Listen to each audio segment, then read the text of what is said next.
There are forces of good and forces of evil at work in the world today. What are these forces? Who is responsible for the good? And who is responsible for the evil? Richard Schaff talks about current events which are rarely discussed by the mainstream media, events that affect us all. This program seeks to identify, to inform, and to equip the believer for what's ahead. Welcome to What in the World is Going On? This is What in the World is Going On.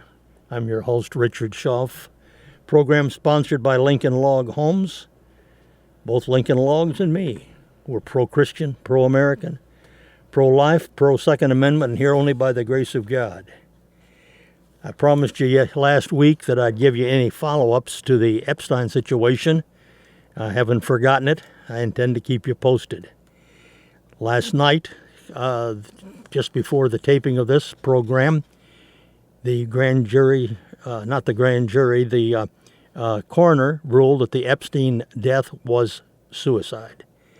But I add with many questions and a lot of inconsistencies. I would note that many qualified doctors are pointing to the above and don't accept it. Let's watch it. Previously, Attorney General William Barr decried the serious irregularities in the Epstein detention, and he vowed a full investigation. He's now raising questions about the circumstances surrounding Epstein's death. Barr, last Monday, blasted corrections officials and vowed to investigate the, quote, serious irregularities, end quote, uncovered at the federal prison in Manhattan where accused sex trafficker Epstein was held and found dead. That was a week ago this past Saturday. Barr's criticism came amid complaints about squalid rat-infested cells, and his union officials charged warnings about overworked employees at the understaffed facility went unheeded. Barr vowed a comprehensive probe by the FBI and the Justice Department Inspector General as a new and disturbing revelations emerged a week ago Monday. That from lawyers and others who say the failings at the MCC in Lower Manhattan have been ignored for years. Barr, speaking during a conference for the Fraternal Order of Police in New Orleans, also assured that the sex trafficking case would continue against anyone who conspired with Epstein, and said victims would see justice in the end. Barr is appalled by Epstein's death, and he said questions must be answered. This sex trafficking case was very important to the Department of Justice and to me personally, a quote from A.G. Barr. He continued, and I'm quoting, "It was important to the dedicated prosecutors at the Southern District of New York and to our FBI agents who investigated the case and were preparing it for trial," end quote. Most importantly, this case was important to the victims who had the courage to come forward and deserve the opportunity to confront the accused in the courtroom, he added. And continuing with a quote, "Let me assure you this case will continue on against anyone who was complicit with Epstein. Any co-conspirators should not rest easy. The victims deserve justice, and they're going to get it," a quote from Attorney General Barr. Epstein's death was described by officials as an apparent suicide, but investigations are underway into how the wealthy financier could have killed himself while in a high-security facility just 2 weeks after being placed on suicide watch. I was appalled, and indeed the whole department was, and quite frankly angry, to learn of MCC's failure to adequately secure the prisoner, Barr said Monday. We're now learning of serious irregularities at this facility that are deeply concerning and demand a thorough investigation, he noted. Well, since then that they have moved the warden of the prison to another place, the two officers that were on duty are temporarily out of a job. They're on detention of some sort. It's come out that they were overworked. Many hours of, even in some cases, forced overtime. One of the guards was not even a guard. It was just somebody that had volunteered. A big breakdown here, and certainly a lot of opportunities for something irregular, highly, to have happened. Barr noted that the FBI and the Office of Inspector General are doing just that. We will get to the bottom of what happened, and there will be accountability. Barr's mention of irregularities refers to several emerging details surrounding Epstein's detention, and I've covered those with you just previously. Again, I will keep you posted, and as things develop, And I am one of those that is very skeptical that this was a suicide. I'll go out on a limb on that one. A related item, and I say related, I think my listeners will read me pretty good on this. But right now I have in front of me, Dick Schaaf speaking, a list of the Clinton associates who allegedly died mysteriously or committed suicide before testimony. That's right. I can't cover each one of these people that is on the list. We don't have time for that. But I'll be naming a few in just a moment. A week ago Saturday, multimillionaire Jeffrey Epstein, the highest profile prisoner in the U.S. custody, was found dead in his prison cell in Manhattan. This occurred the day, listen to this folks, after 2,000 previously sealed court documents involving the Jeffrey Epstein child sex abuse case was released to the public. The documents described how Bill Clinton held a private party on Jeffrey Epstein's pedophile island. Clinton made at least 27 trips on Jeff Epstein's private plane. Most of those flights were with underage girls. Despite a previous attempt on his life just 3 weeks before the prison guards skipped the 30-minute required checks on Epstein's cell last night. Got it, folks? Are you following the dots? Jeff Epstein is the latest in a long list of criminal family associates and acquaintances who died mysteriously or committed suicide before their public testimony. In 2016, CBS Las Vegas posted a list of Bill and Hillary Clinton's associates alleged to have died under mysterious circumstances. Listeners, Dick Schaaf speaking, I have that list before me as I speak to you. Just a few of them, and think back and see if you recognize them. A little reminder, there was James McDougal. Clinton's convicted whitewater partner died of an apparent heart attack while in solitary confinement. He was a key witness in Ken Starr's investigation. Then there was Mary Mahoney. She's a former White House intern and was murdered July 1997 at a Starbucks coffee shop in Georgetown. The murder happened just after she was to go public with her story of sexual harassment in the White House. Remember Vince Foster? That was a former White House counselor and colleague of Hillary Clinton at the Little Rock Rose law firm. Remember, he died of a gunshot wound to the head. That was ruled a suicide. And this one, I'm sure you remember, Ron Brown. He was the Secretary of Commerce, former DNC chairman. He reported to have died at the impact of a plane crash, but a pathologist close to the investigation reported there was a hole in the top of Brown's head, right through the skull, and this resembled a gunshot wound. At the time of his death, Brown was being investigated and spoke publicly of his willingness to cut a deal with prosecutors. All the rest of the people on the plane with him also died. And a few days later, the air traffic controller who handled his plane and his flight and his crashing, he committed suicide. And then there was Odd Willie. Remember? That was a Clinton fundraiser. He was found dead November 1993 deep in the woods in Virginia. He had a gunshot wound to his head. Again, ruled a suicide. Ed died on the same day that his wife Kathleen claimed Bill Clinton groped her in the Oval Office in the White House. Ed was involved in several Clinton fundraising events. And then there was Kathy Ferguson. Remember, she was the ex-wife of Arkansas trooper Danny Ferguson. He was found dead in May of 94. She was in her living room with a gunshot wound to her head. It was ruled a suicide even though there were several packed suitcases as it appeared she was going somewhere. Her ex-husband Danny was co-defendant along with Bill Clinton in the Paula Jones lawsuit. Kathy Ferguson was a possible corroborating witness for Paula Jones. All by coincidence, folks, don't you think? Or do you think there's a smoking gun? Also, just to let me mention, on that list is Ivan Keyes and Don Henry. They were known as the, quote, the boys on the track case. Reports say the boys may have stumbled upon the Mena, Arkansas airport drug operation. A controversial case, the initial report of death said due to falling asleep on the railroad tracks. Both of them at the same time, you know. Later reports claimed the two boys had been slain before placed on the tracks. Many think the case died before their testimony could come before a grand jury. The following persons had information on the Ives Henry case, and they're all dead. Listen to this. Keith Comey, he died when his motorcycle slammed into the back of a truck in 788. Keith McCaskill died with 113 times, stabbed 113 times. November of 88. Gregory Collins died from a gunshot wound, January of 89. Jeff Rhodes shot, mutilated, and found burned in a trash dump in April of 89. James Milan found decapitated. However, the coroner ruled his death was due to natural causes. Richard Winters, a suspect in the Ives Henry death, he was killed in a set-up robbery in July of 89. All by coincidence, folks.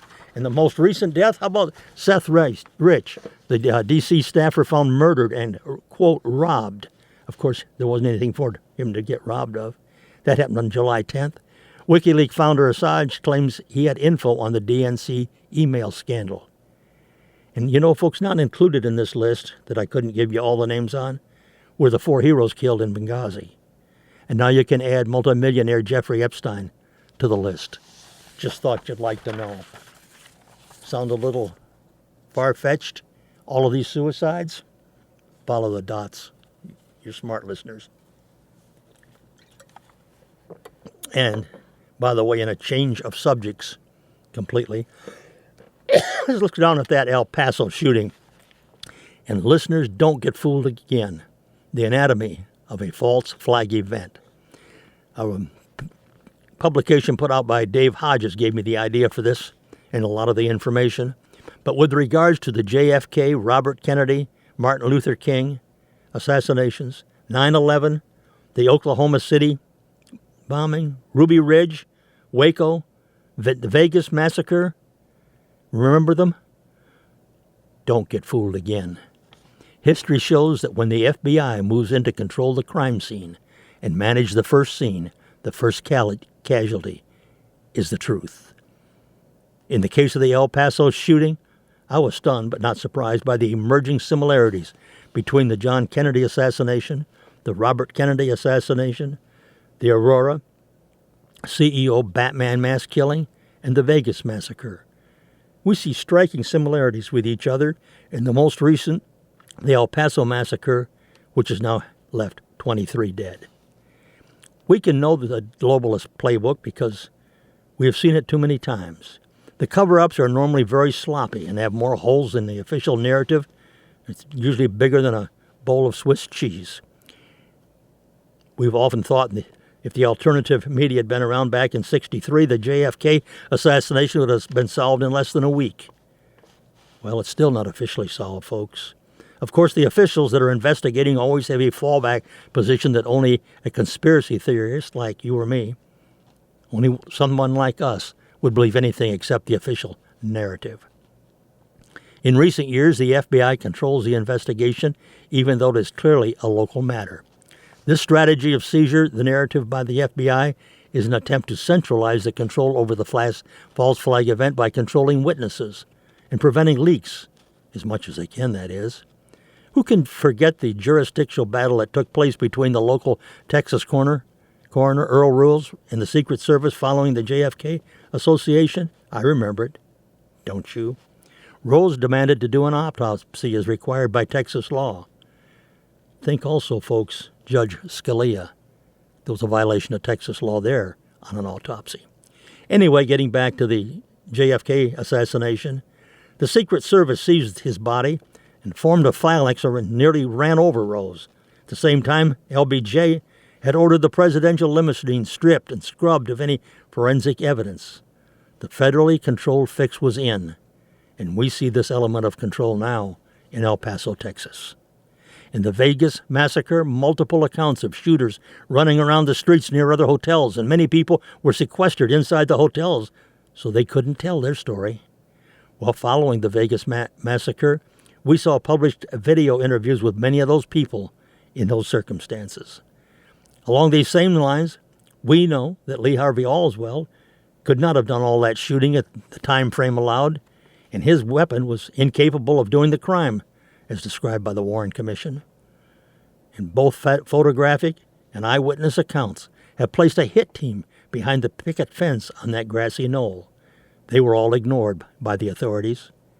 Further, immediately after the JFK shooting, there were men who were flashing FBI and Secret Service credentials, and they were seizing all the cameras at the scene and promised to return them, those cameras, within 10 days. Many have never been returned. But you know what, folks? On the duty logs of the day, there are no Secret Service or FBI agents scheduled to be in the grassy knoll area. Along these lines, we were shocked how quickly the ATF and then the FBI were on the scene and had taken total control. Remember? Again, this is a classic manner in which jurisdiction, inappropriately placed under the control of the FBI, led to evidence manipulation. In the case of the FBI's management of the case, both the Las Vegas Police Department and the Clark County Sheriff were highly frustrated at the management and manipulation of evidence in that case, and local law enforcement expressed those concerns loud and clear. The El Paso shooting victims' jurisdictional confusion saw a screenshot on the Daily Mail of the local El Paso TV station reporting that there were 3 shooters in custody early on, and that remained the narrative until the ATF, followed by the FBI, showed up, and they controlled then the crime scene. A high-ranking FBI official reported that there were 2 crime scenes and 3 shooters, then 2, then only 1. What happened to those men in custody? It reminds me of the so-called hobos who were taken into custody immediately after the John F. Kennedy assassination, and these men were inexplicably released. Think about it, folks. Remember James Holmes, the Batman shooter?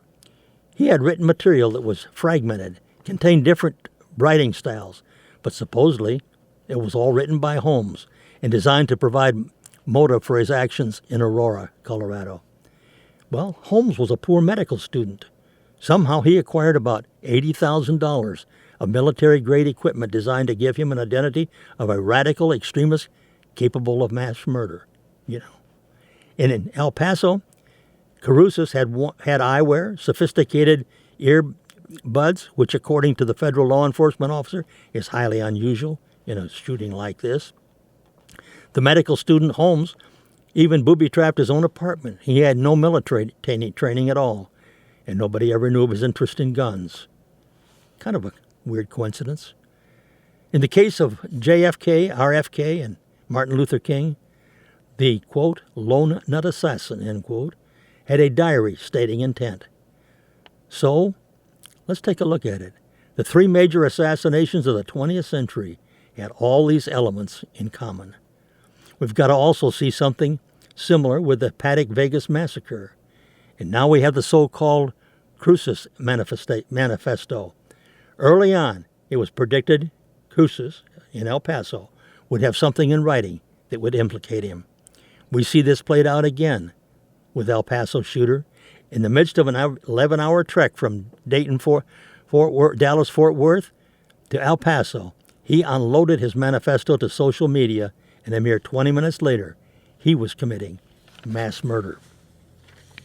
The Oswald diary, which implicated him in the killing of JFK, when analyzed by handwriting experts, and destroys the time frame of creation. It was written in a few short sessions instead of over a period of months.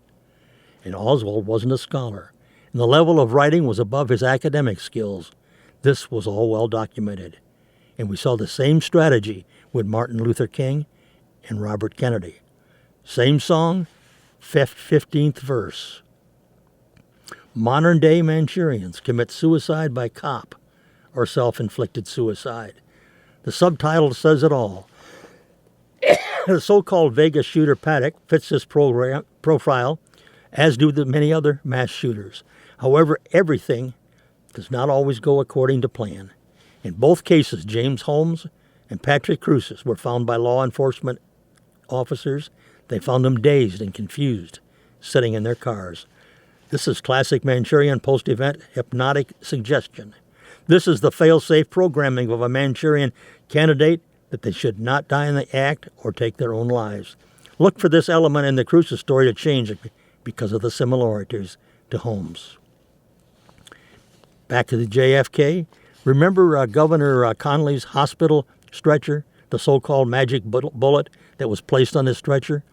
It was designed to implicate Oswald. We have clear photographic evidence that Cruces had no extra magazines in his vest or on his body. So there is a mismatch between the casualty count and the 30 bullets that would have been in his lone magazine. Of course, for Oswald, his Italian rifle had a defective scope, and the mechanical firing time needed to squeeze off 3 world-class shots for a man who twice failed his Marine Corps marksmanship test. Was that all possible? Of course, Cruces had the same issue. However, the forensic problem is solved when one considers the sniper lair on the Daltex building in the rear of the JFK motorcade, and of course the 2 assassins on the grassy knoll.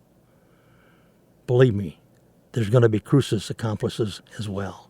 In order to solve the forensic discrepancy for Cruces and his limited 30-round magazine, the question is answered to eyewitness accounts. Mike Adams has a video on New Target in which eyewitnesses place 3 other shooters dressed in black and carrying rifles inside of the Walmart store. And what about the El Paso TV station that reported 3 suspects were apprehended? This matches the federal Leo report immediately following the shooting. The planners of these false flags events spent an enormous amount of energy to create, quote, the lone nut assassin, end quote, model. This that permeates all of these events. Why? Well, this avoids the possibility of a conspiracy, and that could lead to more prying eyes asking questions, and that could lead to embarrassing questions.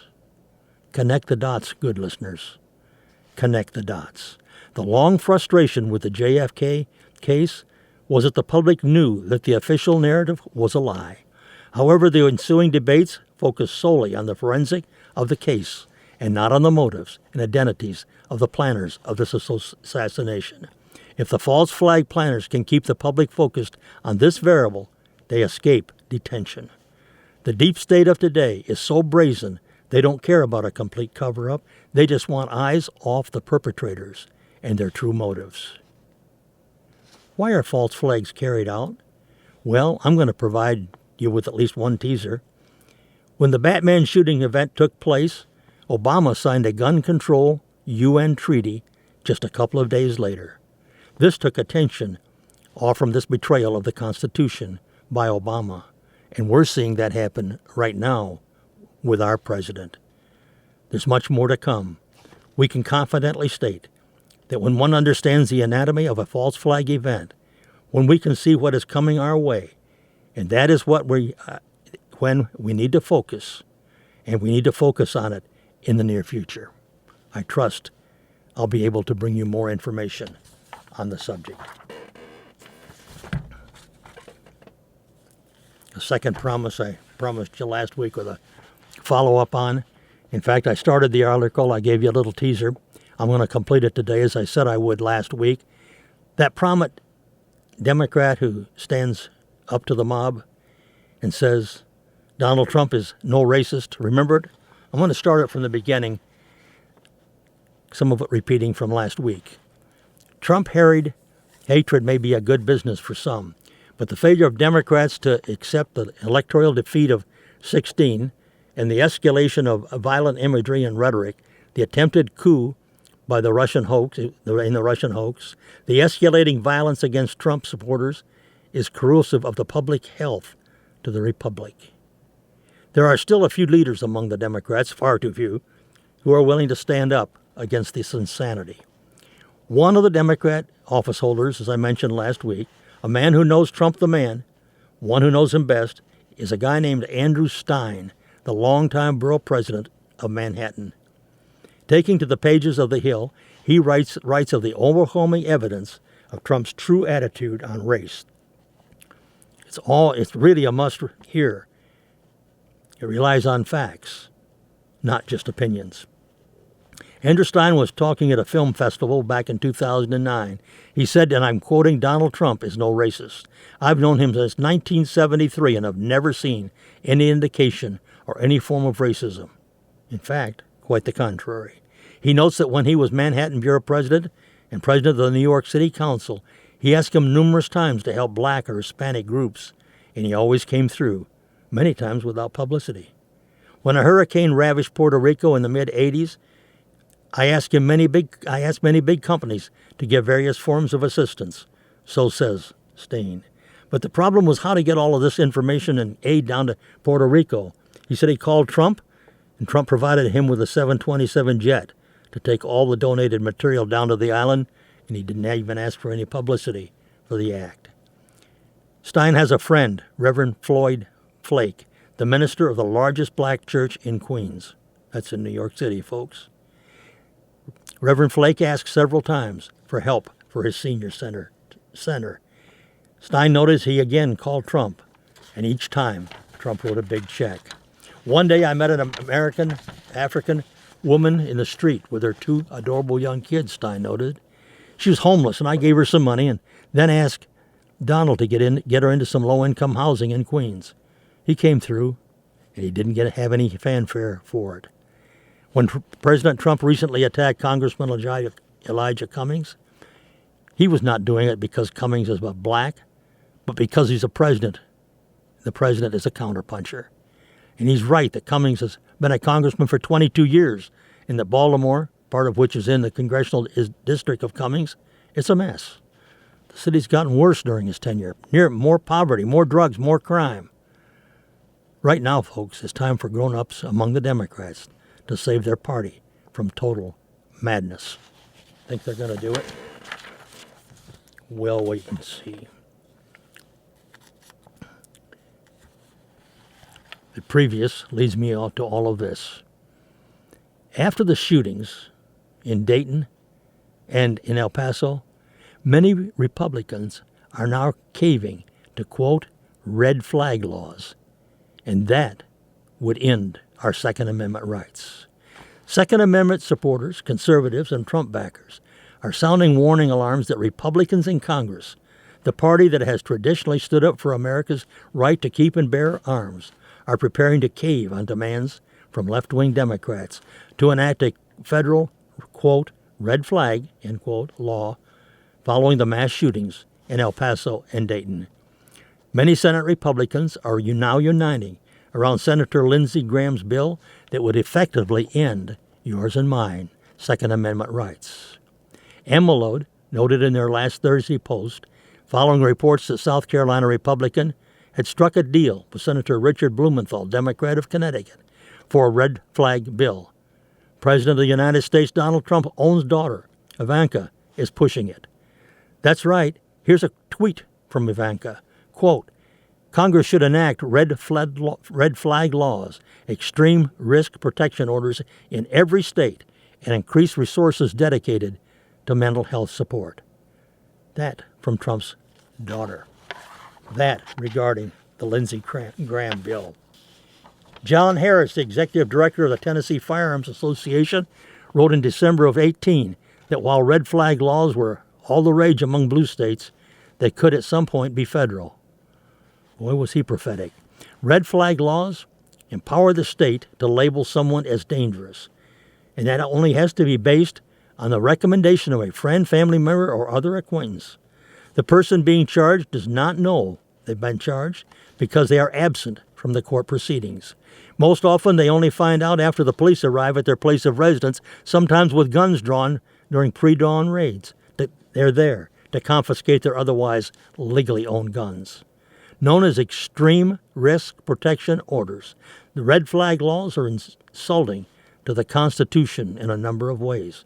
This a warning from Philip Van Cleve. He put that article in Emmeland just recently. In addition to injuring the Second Amendment's infringement, he noted, red flag laws also violate the Fourth, Fifth, and Sixth Amendments to the Constitution as well. While depriving someone of their property without due process, while essentially finding them guilty of something without a trial, and without ever being charged or convicted. This is legislation that a growing number of Republicans, and perhaps the president, are now supporting. Red flag laws are a solution in search of a problem, adding insult to injury. Gun groups are lining up to oppose Republicans who support Graham's bill, including the senator himself. Gun Owners of America has already vowed to support a primary challenger to Lindsey Graham because he's introducing the bill. And we still take note that any and all Republicans who join him in shredding the Second Amendment may well face an opponent. Groups are warning that it's impossible to overstate how dangerous this legislation could potentially be, not the least of which because it is not only supported by Democrats, but also because of the potential it'll be abused and misused by Democrat officials to deprive many people of their possible legal use of guns. This is coming about after the 2 mass shootings. Do you see the handwriting on the wall? More next week. God bless.